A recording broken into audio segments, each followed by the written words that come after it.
केंद्र सरकार जो है भाजपा की, वो कहीं से भी महिलाओं को सुरक्षित नहीं रख पा रही है। धर्म के नाम पर राजनीति करती है। सत्ता के में जो लोग हैं वो लोग भी ज्यादा हस्तक्षेप नहीं करते होंगे। संख्या से ज्यादा लोग वहां आए तो तुरंत प्रशासन को स्टेप लेना चाहिए था। आप सोचते हैं कि धर्म के नाम पर हम लोगों को गुमराह करेंगे? उत्तर प्रदेश के हाथरस जिले में हुए सत्संग त्रासदी देश के लिए नई नहीं है।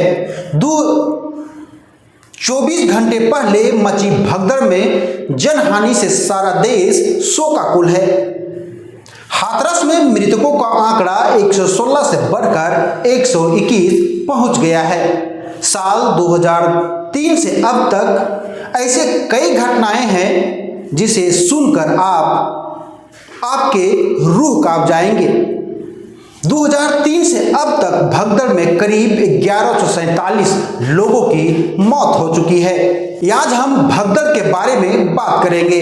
भगदड़ कब, कहां और कैसे हुई, इन भगदड़ में कितने लोग घायल हुए और कितने लोगों की मौत हो चुकी है। आइए हम आंकड़े की बात करते हैं। सबसे पहले महाराष्ट्र। 27 अगस्त 2003 महाराष्ट्र के नासिक जिले में कुंभ मेले में मची भगदड़ में 39 लोगों की मौत हो गई, जिसमें लगभग 140 लोग घायल हुए थे। 2005 महाराष्ट्र के सतारा के मांढर देवी में मची भगदड़ में 340 लोगों की मौत हुई थी। 3 अगस्त 2008 हिमाचल प्रदेश के बिलासपुर जिले में नैना देवी के पहाड़ से पत्थर गिरने की अफवाह फैली और लोग बुरी तरह से घबरा गए। इसके बाद भगदड़ मच गई, जिसमें 162 लोगों की मौत हो गई थी। 30 सितंबर 2008 राजस्थान में जोधपुर के चामुंडा देवी मंदिर में बम रखने की अफवाह फैल गई, जिसके बाद मची भगदड़ में करीब 20 लोगों की मौत हुई, जिसमें से 60 लोग घायल भी हुए थे। 4 मार्च 2010 उत्तर प्रदेश के प्रतापगढ़ में कृपालू महाराज के जानकी मंदिर में निःशुल्क बांटे जा रहे कपड़े और खाने लेने को लेकर भीड़ अनियंत्रित हो गई, जिसमें भगदड़ मची और 63 लोगों की मौत हो गई। 14 जनवरी 2011 केरल के इदुक्की जिले के पुलमेदु के पास सबरीमाला से वापस आ रहे श्रद्धालुओं को एक जीप टक्कर मार दी, जिसके बाद श्रद्धालुओं में भगदड़ मच गई।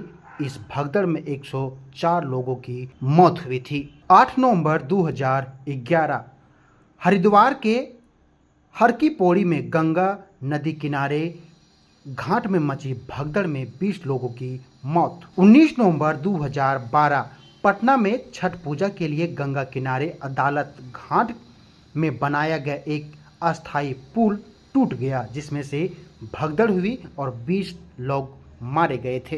13 अक्टूबर 2013 मध्य प्रदेश के ततैया जिले में रत्नागिरी मंदिर में नवरात्रा उत्सव के दौरान भगदड़ मची और 115 श्रद्धालु की मौत हुई थी। 3 अक्टूबर 2014 पटना के गांधी मैदान में दशहरा उत्सव मनाए जाने के ठीक बाद मची भगदड़ में 32 लोग की मौत हुई थी। 14 जुलाई 2015 आंध्र प्रदेश के राजमुंद्री में पुष्कर उत्सव के दौरान गोदावरी नदी तट पर मची भगदड़ में 27 लोग की मौत हुई थी। 1 जनवरी 2022 जम्मू कश्मीर में माता वैष्णो देवी मंदिर में मची भगदड़ में 12 लोग मारे गए थे। 30 मार्च 2023 मध्य प्रदेश के इंदौर में रामनवमी के दौरान एक प्रचलित बावड़ी के ऊपर लगाए गए पत्थर के स्लैब टूटने से भगदड़ हुई, जिसमें 32 लोग जिसमें 36 लोगों की मौत हुई थी।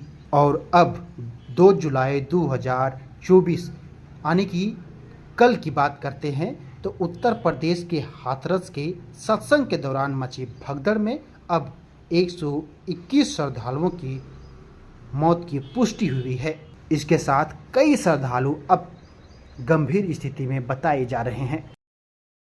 जी बहुत ही दुर्भाग्यपूर्ण है। महिला सशक्तिकरण, बेटी बचाओ बेटी पढ़ाओ का दावा करने वाली सरकार, केंद्र सरकार जो है भाजपा की, वो कहीं से भी महिलाओं को सुरक्षित नहीं रख पा रही है।